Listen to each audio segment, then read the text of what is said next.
Right underneath the steering wheel, you'll see this plastic cover with 3 holes in it. There are 7mm screws in there. Let's remove all 3 of them.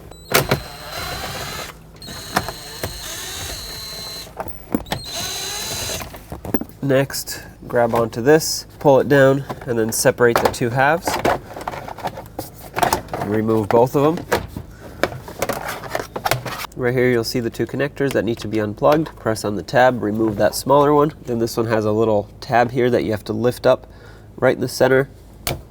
Then pull the connector out. Now you can either use a little pocket screwdriver or your fingernail. Now you want to lift up on this lower tab here.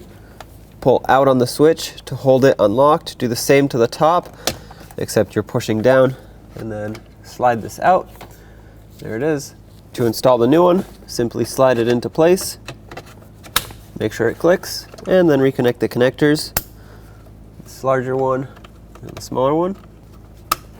Make sure they both click into place, otherwise they will get disconnected. And then take the 2 steering column covers, slide those on.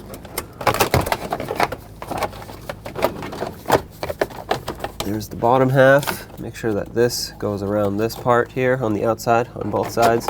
Let's put the top half in, line it all up.